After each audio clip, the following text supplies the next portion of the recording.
പലരും പറയാറുണ്ട് cinema influence ആയിട്ട് ആളുകൾ പല കാര്യങ്ങളും ചെയ്യുന്നു, അങ്ങനെ തോന്നുന്നുണ്ട്. അങ്ങനെയാണെങ്കിൽ നല്ല കാര്യങ്ങൾ ഇഷ്ടം പോലെ കാണുക, അതും ഇൻഫ്ലുവൻസ് ആണല്ലോ. അതെന്തുകൊണ്ടാകുന്നില്ല? അപ്പൊ ഇത് ഈ മൈൻഡ് ഇതിലേക്ക് സെറ്റപ്പ് ആകുന്നത് അതിന്റെ സാഹചര്യങ്ങൾ, ജീവിത സാഹചര്യങ്ങൾ ആ തരത്തിൽ പോകുമ്പോഴാണ് അതിന്റെ ഒരു ഭാഗമായി മാറുകയാണ്. സിനിമയായിട്ട് കാണാൻ തന്നെ പഠിക്കണം. ലഹരിയുടെ അതൊക്കെ പറഞ്ഞു കഴിഞ്ഞാൽ അത് പോലീസും എക്സൈസും ഒന്നും വിചാരിച്ചു കഴിഞ്ഞിട്ട് മാത്രം നിർത്താൻ പറ്റിയ കാര്യമല്ല.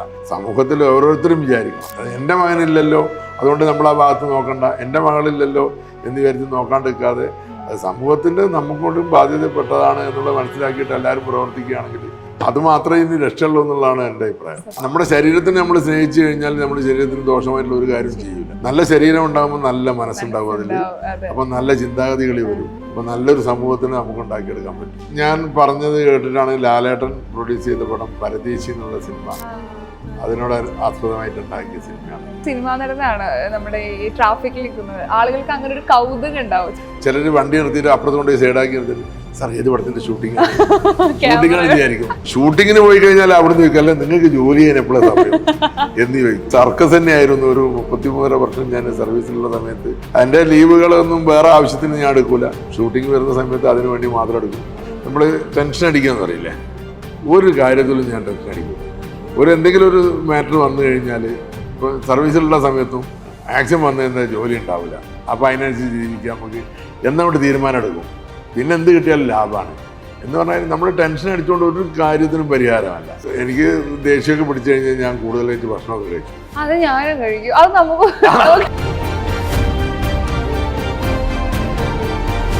Hi hello, this is VG Chikku. ഇന്ന് എൻ്റെ കൂടെ ജോയിൻ ചെയ്യുന്നത് മലയാളി പ്രേക്ഷകർക്ക് ഒത്തിരി ഇഷ്ടമുള്ള, എനിക്ക് ഒരുപാട് ഇഷ്ടമുള്ള അപ്സരവിക്കയാണ്. ഒരുപാട് സ്വാഗതം വെക്കാം. എൻ്റെ മുമ്പിൽ ഉള്ളത് ഒരു വലിയ ഗൗരവക്കാരനാണ്. എനിക്കൊന്ന് ചിരിച്ച് കാണണമെന്ന് ആഗ്രഹമുണ്ട്, കാരണം കാണുന്ന ഓഡിയൻസിന് ഇത്രയും നന്നായിട്ട് ചിരിക്കുന്ന ഒരാളാണെന്ന് അറിയില്ല. അപ്പൊ ഞങ്ങൾക്ക് വേണ്ടി ഒരു ചിരി പാസ്സാക്കോ? ഞാൻ എപ്പോഴും ചിരിച്ചുകൊണ്ടാണുള്ളത്. ചിക്കുവിന്റെ തെറ്റിയതാണ്, ഞാൻ ചിരിക്കൂല എന്നുള്ളത്. ഞാൻ ചിരിച്ചുകൊണ്ടാണ് എപ്പോഴും സംസാരിക്കാറും. കാരണം നമ്മൾക്ക് മനസ്സിൽ വേറെ ഒന്നുമില്ല. അപ്പം ഓപ്പൺ ആയിട്ടുള്ള ഒരു മൈൻഡാണ്.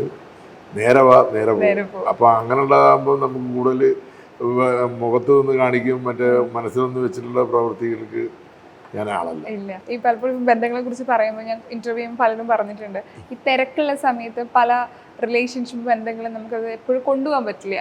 പലപ്പോഴും തെറ്റിദ്ധാരണയിലും അവൈലബിലിറ്റി ആവാത്ത പല ബന്ധങ്ങളും പോയിട്ടുണ്ടെന്ന് പറഞ്ഞിട്ടുണ്ട്. അങ്ങനെ എന്തെങ്കിലും ഈ ഇത്രയും തിരക്കിനിടയിൽ ബന്ധങ്ങൾ നഷ്ടമായിട്ടുണ്ട്? ഇല്ല. ഞാൻ നമ്മളിപ്പോൾ സിനിമയിലിപ്പം വന്നതിന് ശേഷം സിനിമയിലുള്ള ഒരു വിധം കുറച്ച് എന്താ പറയേണ്ടത്, മുൻകാലങ്ങളിലുള്ള ആൾക്കാർ കുറച്ച് കൂടുതലായിട്ട് നമ്മളെ അടുത്ത ബന്ധമുള്ള ആൾക്കാരാണ്. അവർ തമ്മിൽ എപ്പോഴും ബന്ധപ്പെടാറുണ്ട്. ഇപ്പം പുതുതലമുറയിലും ഇപ്പോൾ ഇടയിൽ അങ്ങനെ ഉണ്ടായിരുന്നില്ല. ഇപ്പം എനിക്ക് തോന്നുന്നത് കുറച്ചായിട്ട് കുറേ പുതിയ ആൾക്കാരൊക്കെ വളരെ ആ ഒരു ബന്ധം കീപ്പ് ചെയ്യുന്നുണ്ടെന്നുള്ളതാണ്. ഞാൻ ഇപ്പം 3-4 പടം ഞാനിപ്പോൾ അടുപ്പിച്ച് ചെയ്ത്, ഒന്ന് പിന്നെ ഖാലിദ് റഹ്മാന്റെ ജിംഖാന, അതിലൊക്കെ പുതിയ ആൾക്കാരാണ്.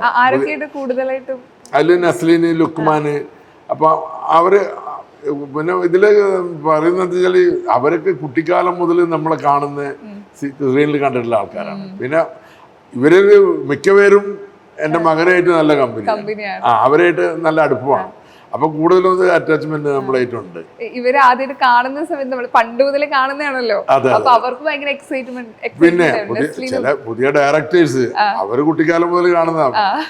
ഞാൻ 45-49 വർഷം അപ്പൊ മലയാള സിനിമയില് സൂപ്പർ സീനിയറിന്റെ കൂടെയാണ് വർക്ക് ചെയ്യുന്നത്. അവര് പറയാറുണ്ടോ ആ സിനിമയിലെ പെർഫോമൻസ്? പിന്നെ എല്ലാരും പറയുന്നുണ്ട്, വലിയ വലിയ ഡയറക്ടേഴ്സ് അവര് ചെറുപ്പം മുതൽ കണ്ടിട്ടുള്ള ആൾക്കാരാണ്. പക്ഷെ അന്ന് നമ്മൾ ചെറിയ വേഷങ്ങളിൽ തുടങ്ങി അങ്ങനെ ഈ രൂപത്തിലെത്തി ഇപ്പോൾ ക്യാരക്ടർ റോളുകളും കോമഡി റോളുകളും ഒക്കെ ചെയ്തുകൊണ്ടിരിക്കുന്നത്. അപ്പോൾ ഇവരുടെ കൂടെയും നമുക്ക് ചെയ്യാൻ പറ്റും. നമ്മളെ വന്ന ആ കാറ്റഗറിയിലുള്ള ഒരു ആർട്ടിസ്റ്റും ഇല്ല. നമുക്ക് നിൽക്കാൻ പറ്റിയെന്നാണ് നമ്മുടെ ഭാഗ്യമായിട്ടും കൂടി നമ്മൾ കണക്കാക്കണം. സ്റ്റാർ എന്ന് പറയുന്നത് അതാണ്. ഞാൻ പറഞ്ഞില്ലേ, പണ്ട് ശ്രീരാമേട്ടൻ ഒരിക്കലും എൻ്റെ അടുത്ത് പറഞ്ഞു, നമ്മൾ ഇത്രയൊക്കെ കാശൊക്കെ മേടിക്കുന്നത് നമുക്ക് എന്തുണ്ടായിട്ടാണ്? ഇപ്പം നമ്മളെക്കാട്ടും കഴിവുള്ള ആൾക്കാർ, നമ്മളെക്കാട്ടും ആരോഗ്യമുള്ള ആൾക്കാർ, നമ്മളെക്കാട്ടും അഭിനയശേഷിയുള്ള ആൾക്കാരൊക്കെ എത്രയോ പുറത്തുണ്ട്. പക്ഷേ എന്താണ്, അതാണ് സ്റ്റാർ എന്ന് പറയുന്നത്. ഒരു നക്ഷത്രം എന്ന് പറയുന്നത് അതിന് തെളിഞ്ഞ് കിട്ടിക്കഴിഞ്ഞാൽ മാത്രമേ ഇതിൽ എന്താ പറയുക അങ്ങോട്ട് ജ്വലിക്കാൻ പറ്റുള്ളൂ. ഞാൻ വിക്കിപീഡിയ നോക്കായിരുന്നു, വർഷത്തിൽ ഒരു സിനിമയാണെങ്കിൽ ഒരു സിനിമയിൽ സജീവമായിട്ടുണ്ട്, റിലീസിനുണ്ട്. അതെ അത് തന്നെ ഭയങ്കര ടച്ച്ഡ് ആയിട്ടുള്ള ഈ ന്യൂജനിൽ ഇപ്പം ഭയങ്കര ഇഷ്ടമുള്ള ഏതെങ്കിലും ആക്ടറോ ഉണ്ടോ? എല്ലാരും നമ്മുടെ കുട്ടികളല്ലേ, എല്ലാരും നമുക്ക് ഇഷ്ടം തന്നെയാണ്. എല്ലാവരും നല്ല, പിന്നെ സിനിമയുടെ എന്താ പറയണ്ടത്, സിനിമ വേറൊരു തലത്തിലേക്ക് മാറി. നമ്മൾ സ്റ്റാർട്ട് ചെയ്ത കാലത്തുള്ള രൂപത്തിലല്ലല്ലോ സിനിമകൾ പറയുന്നത്. ഒരുപാട് മാറ്റങ്ങൾ, അത് പിന്നെ ടെക്നോളജി പരമായിട്ടും ടെക്നോളജിക്കൽ പരമായിട്ടും അല്ലാതെയും കഥാപരമായിട്ടും ഒക്കെ ചിലപ്പോൾ ഒരു ചെറിയൊരു കണ്ടന്റ് മതി, അത് വിഷ്വലൈസ് ചെയ്ത് ഭയങ്കര ഫലിപ്പിക്കാനൊക്കെ ഇന്നത്തെ ഡയറക്ടേഴ്സിനും കഴിയും. അത് വേറൊരു തലത്തിലാണ്.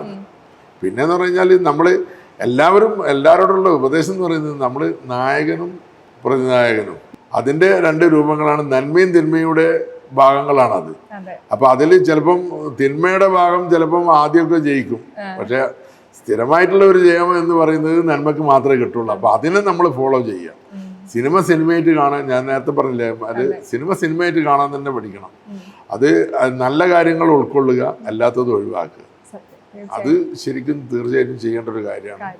അതുപോലെ സിനിമ നിർമ്മിക്കുന്നതും ഏകദേശം ഒരു മെസ്സേജൊക്കെ ഉള്ള സിനിമകൾ കഴിയുന്നതും വരുന്നതും നല്ലതായിരിക്കും. ഇപ്പൊ നമ്മൾ നടന്നുകൊണ്ടിരിക്കുന്ന കാര്യങ്ങൾ തന്നെയാണ് ഇപ്പൊ പറഞ്ഞുകൊണ്ടിരിക്കുന്നത്. പലരും പറയാറുണ്ട് സിനിമ ഇൻഫ്ലുവൻസ് ആയിട്ട് ആളുകൾ പല കാര്യങ്ങളും ചെയ്യുന്നു. അങ്ങനെ തോന്നുന്നുണ്ടോ? സിനിമ ഇൻഫ്ലുവൻസ് അങ്ങനെ അങ്ങോട്ട് ഇൻഫ്ലുവൻസ് അത് മാത്രം കാരണമല്ല. സിനിമ എന്ന് പറയുന്നത് നമ്മളിപ്പോ ആരാധിക്കുന്ന ഇപ്പൊ ഹീറോസിനൊക്കെ എല്ലാവരും ആരാധിക്കും. ഇപ്പം വില്ലനിസം കാണിച്ചുകൊണ്ടാണ് ചില ഹീറോസ് വരുന്നത്. അപ്പം ഇതൊക്കെ ആണെങ്കിലും ഇത് നമ്മൾ എന്താ പറയണത്, എല്ലാം നമ്മുടെ നോവലുകളിലും പഴയ കാല ഇതിലൊക്കെ തന്നെ നോക്കിക്കഴിഞ്ഞാലൊക്കെ നന്മയും തിന്മയായിട്ടുള്ള ഇതുണ്ടാവും. ആ ഒരു പോരാട്ടം ഇന്നും ഉണ്ട്. പക്ഷെ അത് നല്ലതായിട്ട് കാണുവാനും വേർതിരിക്കുവാനുള്ള മനസ്സിലാക്കിക്കൊണ്ട് വേണം ഇത് കാണാനും കാണിപ്പിക്കുവാനും. അതുപോലെ നമ്മളിപ്പം പിന്നെ ഒരു വീട്ടിൽ തന്നെ രക്ഷിതാക്കള് ശരിക്ക് എല്ലാ കാര്യങ്ങളും ശ്രദ്ധിക്കുകയും നോക്കുകയും എല്ലാം ഒരു സിനിമ കണ്ടു കഴിഞ്ഞാൽ ചെറിയ കുട്ടികളൊക്കെ ഇപ്പോൾ ചെയ്യാം. പണ്ട് നമ്മൾ എൻ്റെയൊക്കെ കുട്ടിക്കാലത്തല്ല, പിന്നെ ആ ഒരു കാലഘട്ടത്തിൽ TV ഒക്കെ വന്ന കാലഘട്ടത്തിൽ പിന്നെ മഹാഭാരതത്തിൻ്റെ അമ്പ ചെയ്തിട്ട് ഒരു കുട്ടികൾ കളിച്ചിട്ട് ഒരു പരിക്ക് പറ്റി ഒരു ന്യൂസ് വന്നിരുന്നു. കുട്ടികൾ ചെയ്യും, അത് വലിയ ആൾക്കാരത് ചെയ്തോളുന്നില്ല. അത് ഇതുകൊണ്ടാണെന്നുള്ളത് പറയുന്നത് ശരിയല്ല. പക്ഷേ എന്താണ് പിന്നെ കൂടുതലായിട്ടും അത് കാണിക്കുന്നത്, ആ ഒരു വയലൻസ് ഒക്കെ കാണിക്കുന്നത് പരിധി വിട്ടിട്ടുള്ള കാണിക്കുകയാണെങ്കിൽ അതിനുള്ള സർട്ടിഫിക്കറ്റ് കൊടുത്തിട്ടല്ലേ ഇത് കാണിക്കുന്നത്. പിന്നെ അതിന് ഇൻഫ്ലുവൻസ് ചെയ്തിട്ടാണ് വെച്ചാൽ അങ്ങനെയാണെങ്കിൽ നല്ല കാര്യങ്ങൾ ഇഷ്ടം പോലെ കാണുക, അതും ഇൻഫ്ലുവൻസ് ആണല്ലോ. അതെന്തുകൊണ്ടാകുന്നില്ല? അപ്പൊ ഈ മൈൻഡ് ഇതിലേക്ക് സെറ്റപ്പ് ആകുന്നത് അതിന്റെ സാഹചര്യങ്ങൾ, ജീവിത സാഹചര്യങ്ങൾ ആ തരത്തിൽ പോകുമ്പോഴാണ് അതിന്റെ ഒരു ഭാഗമായി മാറുകയാണ്. മനസ്സിലായില്ലേ? ഇനിയിപ്പം അങ്ങോട്ടുള്ള ഒരു ഇത്തരത്തിലുള്ള സിനിമകൾ ചെയ്യാനൊരു മടി ഉണ്ടാവില്ല, കാരണം ഇത്തരത്തിലുള്ള ആളുകൾ അത് പറയുമ്പോൾ, കാരണം കല എന്ന് പറയുന്നത് ആവിഷ്കാര സ്വാതന്ത്ര്യമാണ്. അപ്പൊ ഏത് തരത്തിലുള്ള അത് സിനിമാക്കാര് തന്നെ ഇപ്പൊ സിനിമ നിർമ്മിക്കുന്ന ആൾക്കാരും അല്ലെങ്കിൽ ഡയറക്റ്റ് ചെയ്യുന്ന ആൾക്കാരും എല്ലാം ആലോചിച്ചിട്ട് തന്നെ ചെയ്യുള്ളൂ. കാരണം കാലത്തിന്റെ ഒരു പോക്കും കൂടിയുണ്ട്. ഇത് എത്ര അതിന്റെ പ്രസക്തി എത്ര ഉണ്ട് എന്നുള്ളത് മനസ്സിലാക്കിയിട്ട് അതിനനുസരിച്ചുള്ള സിനിമയെ ചെയ്യുള്ളൂ. എല്ലാവരും ഒരു നാട് നശിപ്പിച്ചിട്ടോ അല്ലെങ്കിൽ ഒരു ഇതാക്കിയിട്ടോ സിനിമ എടുക്കണം എന്ന് ആർക്കും ഉദ്ദേശം ഉണ്ടാവില്ലല്ലോ. മനസ്സിലായില്ലേ? നല്ല കാര്യത്തിന് ഞാൻ പറഞ്ഞില്ലേ, നന്മയും തിന്മയുള്ള പോരാട്ടമായിട്ടാണ് സിനിമ കാണിക്കുക. സിനിമയുടെ ഏത് സിനിമ നോക്കിയാലും നമ്മൾ അങ്ങനെ ഇപ്പൊ കോമഡി ചെയ്യുന്ന ആൾക്കാരുണ്ട്, ഒരുപാട് നടന്മാർ. നമ്മളിപ്പോൾ ആളെ പ്രത്യേകിച്ച് ഞാൻ പറയുന്നില്ല, കോമഡി ചെയ്യുകയാണെങ്കിൽ അധികം വില്ലൻ ക്യാരക്ടറായിരിക്കും ചെയ്തിട്ടുണ്ടാകുക. കോമഡിക്ക് വേണ്ടിയിട്ട് വില്ലനിസം വെച്ചുകൊണ്ടാണ് കോമഡി ചെയ്യുക. അത് സിനിമ കലയായിട്ട് തന്നെ കാണണം. അത് ആ ഒരു ബോധവൽക്കരണമാണ് കൊടുക്കേണ്ടത്. പിന്നെ അതുപോലെ കുട്ടികളൊക്കെ നമ്മൾ ഏത് കാര്യത്തിനും ചെറുപ്പം മുതലേ നമ്മൾ ഒരു സ്വഭാവവൽക്കരണം ഉണ്ട്. അത് ഏറ്റവും കൂടുതൽ ശ്രദ്ധിക്കേണ്ടത് സ്കൂളുകളിലാണെന്ന് എനിക്ക് പറയാനുള്ളത്. കാരണം എന്താ പറഞ്ഞു കഴിഞ്ഞാൽ വീട്ടിൽ കിട്ടുന്ന ചുരുങ്ങിയ സമയങ്ങളിലാണ്, ബാക്കിയുള്ളത് സ്കൂളിലാണ്. അപ്പോൾ ആ കുട്ടി എങ്ങനെയാണ് സമൂഹത്തിൽ ജീവിക്കേണ്ടത് എന്താണെന്നുള്ളത് പറഞ്ഞ് മനസ്സിലാക്കേണ്ടത് അതിൻ്റെ ഉത്തരവാദിത്വം ടീച്ചേഴ്സിനുണ്ട്. അതുപോലെ തന്നെ വീട്ടുകാർക്ക് കുട്ടികൾ എന്തൊക്കെയാണ് ചെയ്യുന്നത്, സ്കൂളിൽ പോയിട്ട് എന്തൊക്കെയാണ് പഠിക്കുന്നത്, ഇന്നത്തെ സംഭവം ഉണ്ടാണ് എന്ന് ഡെയിലി ചോദിച്ച് മനസ്സിലാക്കി കുട്ടികൾ വൈകുന്നേരം വീട്ടിൽ വരുന്ന സമയം അതിനൊക്കെ ഒരു ക്ലിപ്തത വരുത്തുക. അപ്പം അങ്ങനെയൊക്കെ എല്ലാ കാര്യങ്ങളും ഇടപെട്ടുകൊണ്ട് ഫ്രണ്ട്ലി ആയിക്കൊണ്ട്, പെൺകുട്ടികളാണെങ്കിലും അമ്മമാർ അല്ലെങ്കിൽ ആൺകുട്ടികളെ അച്ഛന്മാർ എല്ലാവരും അതിനനുസരിച്ച് പെരുമാറി കഴിഞ്ഞാൽ ഒരു പരിധി വരെയൊക്കെ അതിൽ നിന്ന് മോശമായ രീതിയിലേക്ക് പോകുന്നത് തടയാൻ പറ്റും. ഇന്ന് ആളുകൾക്ക് ന്യൂസ് തുറക്കാൻ പേടിയാണ്, കാരണം ഡെയിലി വരുന്ന വാർത്തകൾ. അതെ അതെ പലപ്പോഴും ഇപ്പൊ ഒരു പോലീസായിട്ട് വർക്ക് ചെയ്തതാണ്, ഒരു അച്ഛനാണ്, നമുക്ക് സൊസൈറ്റിയിൽ നമ്മൾ കാര്യങ്ങളൊക്കെ ഒരു പാരന്റ് നിലയിൽ നമ്മുടെ മക്കളുടെ വളർച്ച കണ്ട് കൃത്യമായിട്ട് നിർദ്ദേശം കൊടുത്ത ഒരാളാണ്. സ്ഥിരമായി വർക്ക് ചെയ്യുന്ന സമയത്ത് ഇത്തരത്തിലുള്ള കേസുകൾ വന്നിട്ടുണ്ട്. പക്ഷെ ഇന്ന് അതിനൊരു പരിധി കൂടി എന്ന് തന്നെ പറയാം. ഇപ്പൊ ലഹരി അടിമയെന്ന കുട്ടികൾ സ്കൂളുകളിൽ ഇത് ലഭ്യമാവുന്നു. കഴിഞ്ഞ ദിവസം ടീച്ചറിന് വരെ നീ പുറത്തിറങ്ങിയ കൊല്ലെന്ന് പറയണു.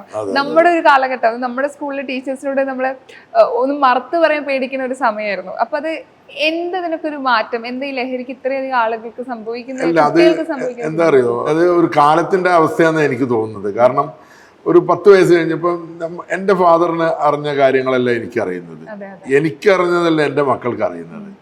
അപ്പം ഒരു 10 വയസ്സൊക്കെ കഴിഞ്ഞ് കഴിഞ്ഞാൽ ആള് പിന്നെ ഒരു മെച്ചൂർഡായി എന്ന് പറഞ്ഞു കഴിഞ്ഞാൽ ഒരു വലിയ ആളുടെ സ്വഭാവ രീതിയിലേക്ക് മാറുകയാണ്.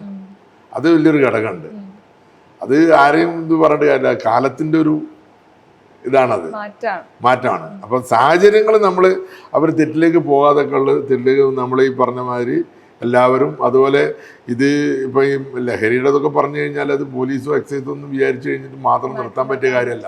സമൂഹത്തിൽ ഓരോരുത്തരും വിചാരിക്കണം, എൻ്റെ മകനില്ലല്ലോ അതുകൊണ്ട് നമ്മൾ ആ ഭാഗത്ത് നോക്കണ്ട, എൻ്റെ മകളില്ലല്ലോ എന്ന് വിചാരിച്ച് നോക്കാണ്ടിരിക്കാതെ അത് സമൂഹത്തിൻ്റെ നമുക്കൊണ്ടും ബാധ്യതപ്പെട്ടതാണ് എന്നുള്ളത് മനസ്സിലാക്കിയിട്ട് എല്ലാവരും പ്രവർത്തിക്കുകയാണെങ്കിൽ ഇത് വരുന്ന സോഴ്സ് ഉണ്ടല്ലോ, അത് നിർത്തലാക്കാൻ. ഇപ്പോൾ ഒരു കച്ചവടം ചെയ്യുന്നതിൻ്റെ സ്ഥലത്താണ്, അത് കണ്ടു കഴിഞ്ഞാൽ ഉടനെ പോലീസിനെ വിവരം അറിയിക്കുക, പഠിപ്പിക്കുക, അങ്ങനെയുള്ള പണികൾ ഇത് അധികം ആൾക്കാർ കണ്ടു കഴിഞ്ഞാലും മിണ്ടില്ല പേടിച്ചിട്ട്. ഇത് ഒഴിവാക്കിയിട്ട് ലഭ്യമല്ലാത്ത രൂപത്തിലാക്കി കഴിഞ്ഞാൽ അത് മാത്രമേ ഇനി രക്ഷയുള്ളൂ എന്നുള്ളതാണ് എൻ്റെ അഭിപ്രായം.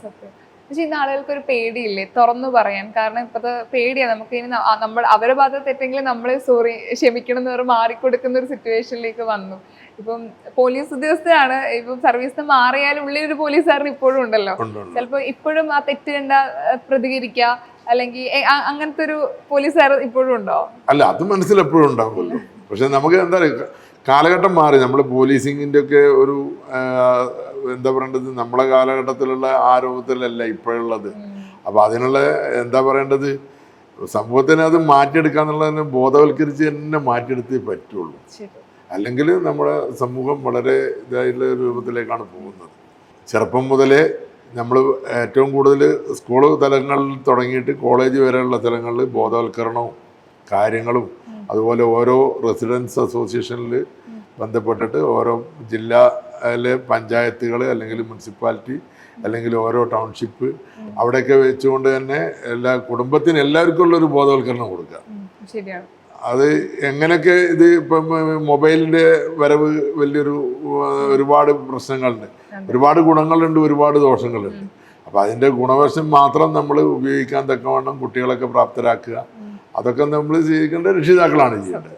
ഒരു ബോഡി ബിൽഡർ ആയിട്ട് പറയുമ്പോൾ നമ്മൾ പൊതുവെ ബോഡി ബിൽഡേഴ്സ് പറയാറുണ്ട്, നമ്മൾ അങ്ങനെ ശരീരം ശ്രദ്ധിക്കുന്ന അല്ലെങ്കിൽ ഡെയിലി ജിമ്മിൽ പോകുന്ന ഹെൽത്ത് കോൺഷ്യസ് ആയിട്ടുള്ള ആളുകൾ ഒരിക്കലും ഇത്തരത്തിലുള്ള കാര്യങ്ങൾ ചെയ്യാറില്ല. അത് എപ്പോഴും പ്രൗഡായിട്ട് തന്നെ പറയാറുണ്ട്. അത് മാത്രമല്ല, ഞാൻ പറഞ്ഞ സ്പോർട്സ് ആയിട്ട് എന്തെങ്കിലും ഒരു സ്പോർട്സിലൊക്കെ ചേർന്ന്, അതുപോലെ ഫിറ്റ്നസിൻ്റെതും നമ്മൾ നിലനിർത്തേണ്ടത് അത്യാവശ്യമാണ്. നമ്മുടെ ശരീരത്തിനെ നമ്മൾ സ്നേഹിച്ചു കഴിഞ്ഞാൽ നമ്മുടെ ശരീരത്തിന് ദോഷമായിട്ടുള്ള ഒരു കാര്യം ചെയ്യില്ല. അത് വലിയൊരു കാര്യമാണത്, അത് മനസ്സിലാക്കേണ്ട കാര്യം.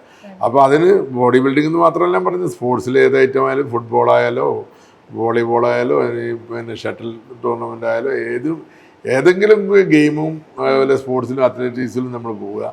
പിന്നെ ശരീരത്തിനെ നമ്മൾ നിലനിർത്തി കൊണ്ടുപോകാൻ വേണ്ടിയിട്ടുള്ള വെയിറ്റ് ട്രെയിനിങ് ഒക്കെ ഒരു സ്റ്റേജ് കഴിഞ്ഞാൽ വെയിറ്റ് ട്രെയിനിങ് അത്യാവശ്യമാണ്. നമ്മളെ മസിൽ ലോസും ഒരു പ്രായമായി കഴിഞ്ഞാൽ മസിൽ ലോസിങ് ഒക്കെ വരും. അപ്പോൾ അതിനെ നിലനിർത്തണമെന്നുണ്ടെങ്കിൽ നമ്മൾ വെയിറ്റ് ട്രെയിനിങ് ചെയ്യണം. അപ്പോൾ അതൊക്കെ നല്ല അറിയുന്ന കോച്ചസിൻ്റെ കീഴിൽ നന്നായിട്ട് ട്രെയിൻ ചെയ്ത് നല്ല ശരീരം ഉണ്ടാക്കുക. നല്ല ശരീരം ഉണ്ടാകുമ്പോൾ നല്ല മനസ്സുണ്ടാകും അതിൽ. അപ്പം നല്ല ചിന്താഗതികൾ വരും. അപ്പം നല്ലൊരു സമൂഹത്തിന് നമുക്ക് ഉണ്ടാക്കിയെടുക്കാൻ പറ്റും. ഈ ഉറച്ച ശരീരത്തിലൊരു ഉറക്കാത്ത മനസ്സുണ്ടാവും ശരിക്കും. മനസ്സ് അല്ല, ആവശ്യത്തിന് ഉറക്കണമല്ലോ. ആവശ്യത്തിന് ഉറച്ച മനസ്സുണ്ടെങ്കിൽ ഇതൊക്കെ ഇപ്പം ഞാൻ പറഞ്ഞുതരാം. നമ്മളിപ്പോൾ എന്തെങ്കിലും പാടില്ല എന്ന് പറയുന്നത് ഒഴിവാക്കേണ്ട കാര്യമാണെങ്കിൽ അത് ഒഴിവാക്കാനുള്ള അതിനെ മനസ്സിന് മനക്കെട്ടി തന്നെയാണ്. ഇപ്പോൾ തെറ്റുകൾ സംഭവിച്ചിട്ടുണ്ടായിരിക്കും ഒരുപാട് ആൾക്കാർക്ക്. ഇപ്പോൾ ഡ്രഗ്സും കാര്യങ്ങളൊക്കെ ഉപയോഗിച്ച ആൾക്കാർക്ക് വേണ്ടിയിട്ട് ഞാൻ പറയുകയാണ്, അവരുപയോഗിച്ച് അത് കഴിഞ്ഞു, ഇനി ഞാനത് ഉപയോഗിക്കില്ല എന്നുള്ള പ്രതിജ്ഞ ചെയ്യുക. നമ്മുടെ രക്ഷിതാക്കളുടെ അച്ഛൻ്റെ അമ്മൻ്റെയോ അല്ലെങ്കിൽ ഭാര്യയുടെ മക്കളുടെയോ അല്ലെങ്കിൽ സഹോദരൻ്റെയോ അല്ലെങ്കിൽ സഹോദരിയുടെയോ ഇങ്ങനെയൊക്കെയുള്ള ബന്ധങ്ങൾ നമ്മൾ മനസ്സിൽ മുഖം ഓർമ്മിച്ചുകൊണ്ട് ഇതെല്ലാം വിട്ടിട്ട് നല്ലൊരു ജീവിതം മുന്നോട്ട് എല്ലാവരും കൊണ്ടുവരിക. ഞങ്ങൾ വരുന്ന സമയത്ത് ഞങ്ങളുടെ കൂടുതൽ ആൾക്കാർ പറഞ്ഞിട്ടുണ്ട് ഇപ്പോഴും ബോഡി ബിൽഡ് ചെയ്ത് നിൽക്കുന്ന ഒരു മനുഷ്യൻ ഈ പ്രായത്തിലും ഇതെങ്ങനെ സാധിക്കണിക്ക? കാരണം ഞാൻ പറഞ്ഞില്ലേ, റെഗുലർ നമ്മുടെ ജീവിതത്തിൽ നമ്മൾ ഭക്ഷണം കഴിക്കുന്ന മാതിരി തന്നെ ഒരു ദിവസം വർക്കൗട്ട് ചെയ്യുന്നത് നമുക്ക് നിർബന്ധമായിട്ട് ചെയ്തിരിക്കും.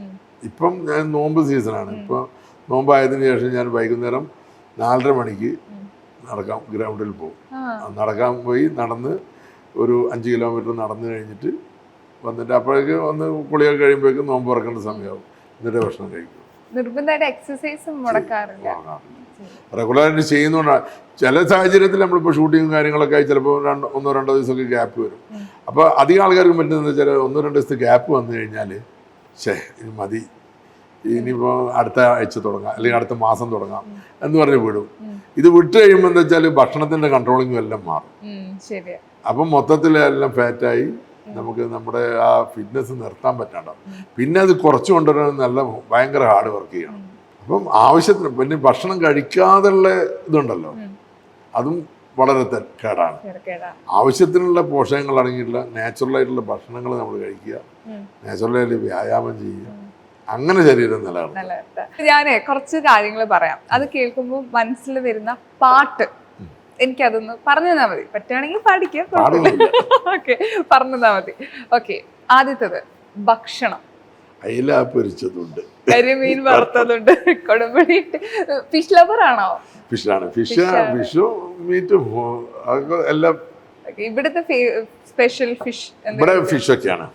കോഴിക്കോട് റെസ്റ്റോറൻറ്റിൽ നമ്മൾ മെയിനായിട്ട് എല്ലാം ഉണ്ട്. ബീഫ്, മട്ടന്, ചിക്കന്, എല്ലാ ഐറ്റംസും ഉണ്ട്. നമ്മൾ നാടൻ ഫുഡുകളാണ് പ്രിഫർ ചെയ്യുന്നത്. ഇക്കൊക്കെ നാടൻ ഫുഡാണ് ഇഷ്ടം. നാടൻ ഫുഡ്. ഓക്കെ, അടുത്തത് കുടുംബം. ഓ, ഓർമ്മ വരുന്നത്. പാടാറുണ്ടോ വൈഫിനെ നോക്കിയിട്ട്? പാട്ടിന് ഇപ്പൊ ഞാനായിട്ട് പാട്ട് ഇഷ്ടമൊന്നും അല്ലാതെ പാടാനുള്ള കഴിവില്ല. കുളിക്കുമ്പോ പാടുക അങ്ങനെയൊക്കെ പാടും. ഇപ്പൊ ഗാനഗന്ധർവം എന്ന് പറഞ്ഞ സിനിമയില് 4 വരി പാടുന്നുണ്ട് ഞാൻ. ചന്ദ്രകള ചാർത്തി ഉറങ്ങും തീരം എന്നുള്ള ജയിലിലുള്ള സീനില് പാടുന്നുണ്ട്. പ്രണയം. പ്രണയത്തിൽ ഇപ്പൊ ഏത് പാട്ടാ? പ്രണയം അങ്ങനെ പ്രണയം വരാറില്ലോ? ചിലപ്പോ ഇന്ന് പറയാറില്ലേ, വലിയ കാണുമ്പം ഈ മനുഷ്യന് പ്രണയം ഒന്നും വരില്ല അങ്ങനെ തോന്നും, പക്ഷെ മനസ്സിൽ പ്രണയം സൂക്ഷിക്കുന്ന ആളല്ലേ. പ്രണയം എന്ന് പറയുന്നത് നമുക്ക് ആദ്യം ഓർമ്മ പവിഴമല്ലി. ഞാനത് ഇമാജിൻ ചെയ്യായിരുന്നു. അത് ബഡായി ബംഗ്ലാവിൽ ഞാൻ അഭിനയിച്ചിട്ടുണ്ട്. അതാണ് ഫേവറേറ്റ്. പ്രണയം സംഭവിച്ചിട്ടുണ്ടോ? പ്രണയം ഉണ്ടോ അറിയില്ല. പ്രണയം അതെന്താന്ന് എനിക്ക് അറിയുമല്ലോ. ആ കാലഘട്ടത്തിലൊക്കെ നമ്മളൊരു എന്താ പറയണത്, വീരത്വം അങ്ങനെയൊക്കെ ഉള്ള ഒരു മൈൻഡിലായിരുന്നു.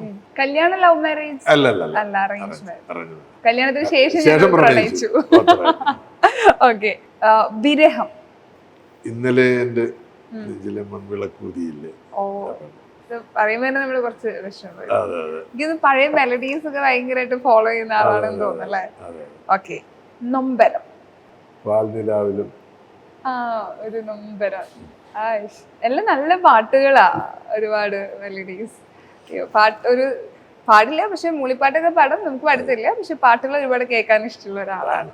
ഇപ്പം സർവീസിലുള്ള സമയത്തെ നമ്മൾ ഈ സിനിമേനെക്കാളും കാണുന്ന വെല്ലുന്ന സ്റ്റോറികൾ അല്ലെങ്കിൽ കഥ, ഇൻസിഡന്റ് നമ്മുടെ ലൈഫിൽ കണ്ടിട്ടുണ്ടാവില്ലേ? അങ്ങനെ എന്തെങ്കിലും ഓർത്തെടുക്കാൻ പറ്റുമോ? ഇഷ്ടം പോലെ ഉണ്ട്. അതൊക്കെ ഒരുപാട് നമ്മൾ ഈ റിട്ടയർ ആയി കഴിഞ്ഞിട്ട് നമ്മൾ അങ്ങനത്തെ കഥകൾ പറയുന്നത് ശരിയല്ല, പറയാൻ പറ്റില്ല. ഓക്കെ, പക്ഷെ അത്രയും ബ്യൂട്ടിഫുൾ ആയിട്ടുള്ള നിങ്ങൾ ഇപ്പം നമ്മള് ഈ റീൽസിലൊക്കെ കാണുന്ന സിനിമയിൽ ഞാൻ ഒരു ചെറിയൊരു സംഭവം, ഞാൻ ഒരു ഇബ്രാഹിം എന്ന് പറയുന്ന ഒരാളെ ഡീപ്പോർട്ട് ചെയ്യാൻ വേണ്ടിയിട്ട് ഞാൻ പാകിസ്ഥാൻ ബോർഡറിലേക്ക് പോയിരുന്നു. അവിടെ ചെന്ന് കഴിഞ്ഞിട്ട് അയാൾക്ക് അതിന് പിന്നെ പാകിസ്ഥാൻ പൗരനാണെന്നുള്ള മതിയായ രേഖയില്ലാത്തതുകൊണ്ട് തിരിച്ചു കൊണ്ടുവന്നു ഇവിടെ കോടതിയിൽ ഏൽപ്പിച്ചു അവരെ. അതിന് ഞാൻ ആ സംഭവം ഞാനാണ് അതിന് പിന്നെ ഇതായിട്ട് പോയിരുന്നത്. അപ്പം അന്ന് ഞാൻ പിന്നെ താമരശ്ശേരി എസ്ഐയായിരിക്കുന്ന സമയത്താണ് വടകരയുള്ള എടച്ചേരിയുള്ള ഒരാളെ കൊണ്ട്. അപ്പം അത് ഞാൻ പറഞ്ഞത് കേട്ടിട്ടാണ് ലാലേട്ടൻ പ്രൊഡ്യൂസ് ചെയ്ത പടം പരദേശി എന്നുള്ള സിനിമ അതിനോട് ആസ്പദമായിട്ട് ഉണ്ടാക്കിയ സിനിമയാണ്. അതായത് പൗരത്വത്തിൻ്റെ പ്രശ്നം. അതായത് അദ്ദേഹം ഈ പറയുന്ന കക്ഷി പിന്നെ ചെറുപ്രായത്തിൽ ദുബായിലേക്കും പറഞ്ഞിട്ട് ഉരുവിൽ കയറിപ്പോയത്. അങ്ങനെ കറാച്ചിയിൽ ഇറങ്ങി അങ്ങനെ പാകിസ്ഥാനിൽ പെട്ടുപോയി. പാകിസ്ഥാനിൽ പെട്ട് കുറച്ചു കാലം കഴിഞ്ഞപ്പോൾ പെട്ടെന്ന് അവിടെ നിന്ന് പോയ മാതിരി തിരിച്ചു വരാനുള്ള സൗകര്യമില്ല. അപ്പോൾ അയാൾ അവിടെ നിന്ന് പാസ്പോർട്ട് ഉണ്ടാക്കിയിട്ട് ഇവിടത്തേക്ക് വിസ എടുത്തിട്ട് ഇന്ത്യയിലേക്ക് വന്നു. അപ്പോൾ പാസ്പോർട്ട് ആക്ട് പ്രകാരം അയാൾ ഇന്ത്യൻ പൗരനല്ല. അപ്പോൾ അയാൾ ഡീപ്പോർട്ട് ചെയ്യാൻ വേണ്ടി പാകിസ്ഥാൻ പൗരനാണ്. അപ്പം നമ്മൾ ഡീപ്പോർട്ട് ചെയ്യാൻ പോയപ്പോൾ അവിടെ പാകിസ്ഥാൻ ഇത് പാസ്പോർട്ടും തെളിവില്ല, അങ്ങനെ തിരിച്ചു കൊണ്ടുവന്നതാണ്.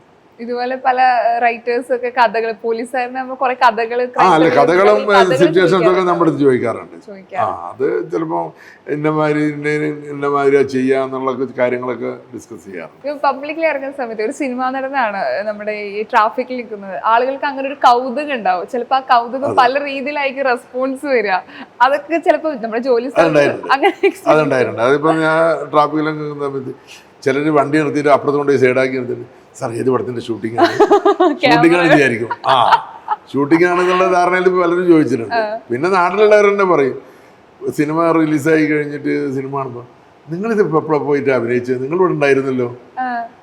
ഷൂട്ടിങ്ങിന് പോയി കഴിഞ്ഞാൽ അവിടെ നിന്ന് ചോദിക്കും, അല്ല നിങ്ങൾക്ക് ജോലി ചെയ്യാൻ എപ്പോഴാണ് സമയം എന്ന് ചോദിക്കും.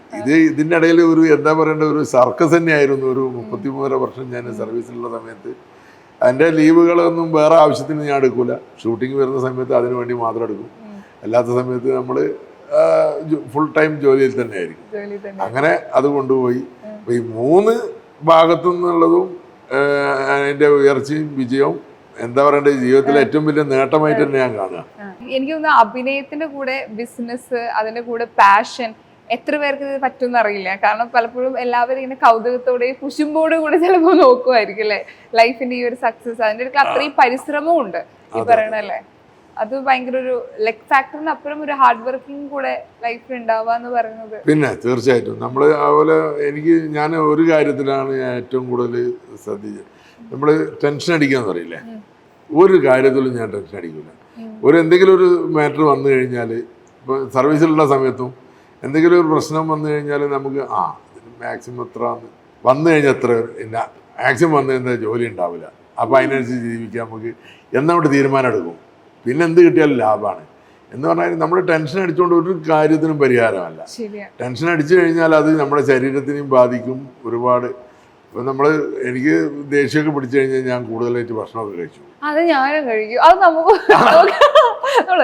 നമുക്ക് ടെൻഷൻ വരുമ്പോ ദേഷ്യം വരുമ്പോ ഫുഡ് കഴിക്കും, വല്ലാതെ കഴിക്കും. ചില ആൾക്കാർ കഴിക്കൂല, ചില ആൾക്കാർ പട്ടിണി കിടക്കില്ല. അപ്പൊ എന്ന് പറഞ്ഞ കാര്യം അത് ജീവിതത്തിൽ എല്ലാവരും എന്താ പറയണ്ടേ ചെയ്യേണ്ട ഒരു കാര്യമാണ്. ഞാൻ പറയുന്നത് ഒരു ടെൻഷൻ പരിഹാരം, അതിന് നമ്മളെന്തെങ്കിലും കാര്യങ്ങൾ ആലോചിച്ച് അത് ഇല്ലാണ്ടാക്കാൻ നോക്കുക എന്നല്ലാതെ ടെൻഷൻ അടിച്ചുകൊണ്ട് ഒന്നും സംഭവിക്കാൻ പോകുന്നില്ല, ഒരു കാര്യം നടക്കൂല.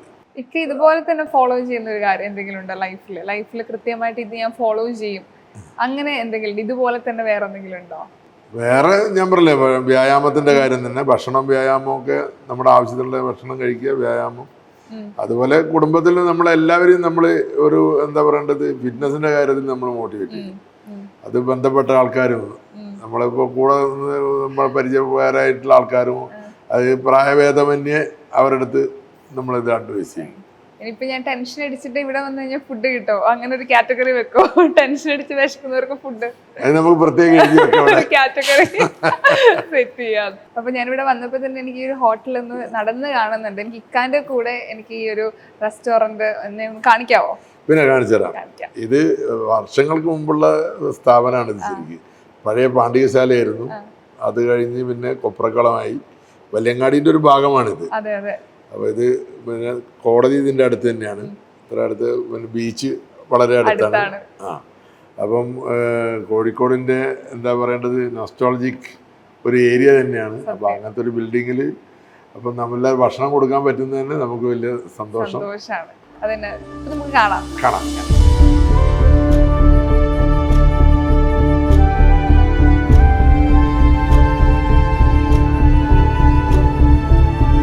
ഒരുപാട് സന്തോഷം. ഇക്കനെ പോലെ തന്നെ അടിപൊളിയാണ് റെസ്റ്റോറൻറ്റ്. അത് വന്ന് ഇവിടുന്ന് വയറ് നിറയെ ആഹാരം കഴിക്കുക, അതുപോലെ തന്നെ മനസ്സ് നിറഞ്ഞിട്ടായിരിക്കും ആളുകൾ പോവുക. ഒരുപാട് സന്തോഷം. ഇനിയും ഇതിൻ്റെ സക്സസ്ഫുള്ളി കൊച്ചിയിൽ വരട്ടെ, ഞങ്ങൾ വെയിറ്റ് ചെയ്യാണ്.